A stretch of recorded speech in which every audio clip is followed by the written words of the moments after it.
Hello everyone, welcome to Jack and Jill Academy, the Infinite Knowledge Hub.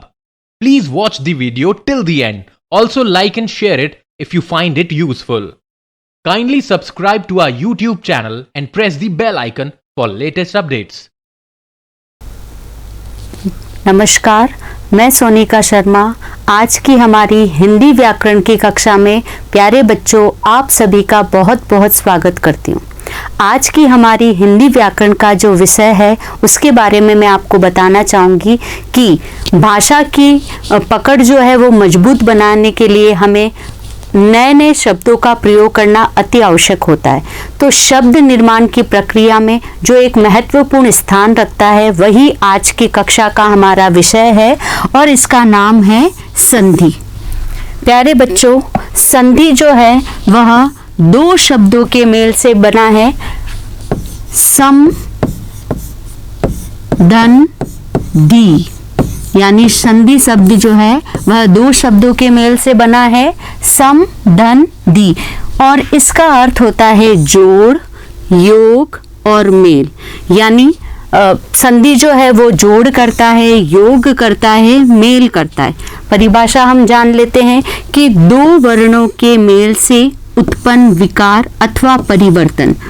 दो वर्णों का mail का अर्थ ये होगा कि दो निकटतम वर्णों का मेल। दो निकटतम वर्णों के मेल से जो परिवर्तन और विकार आता है उसी का नाम ही संधि होता है। तो आप जान चुके हो कि संधि जो है वह योग करती है, जोड़ करती है और मेल करती है।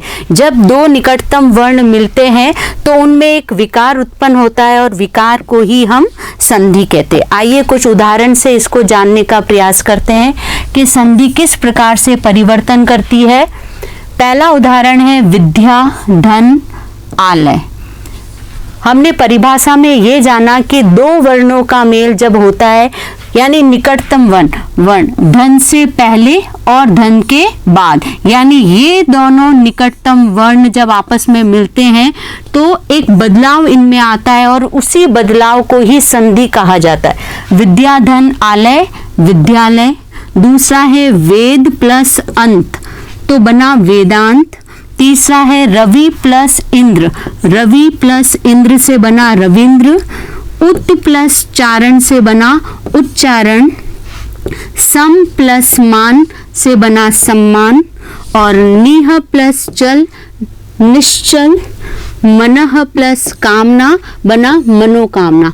तो प्यारे बच्चों, आप देख सकते हो जो परिवर्तन आया है दो वर्णों के मेल से वो यहाँ पर इस प्रकार है। जब दो निकटतम वर्ण मिले तो जब मिले हैं तो कोई ना कोई परिवर्तन तो इनमें आएगा और उसी परिवर्तन का नाम संधि है। तो आज की कक्षा में हमने जाना संधि के अर्थ को, संधि की परिभाषा को और संधि के उदाहरण को। अब हम जानते हैं संधि के भेद। संधि के भेद यानी संधि कितने प्रकार की होती है उनके नाम हम जान लेते हैं। संधि के तीन भेद होते हैं।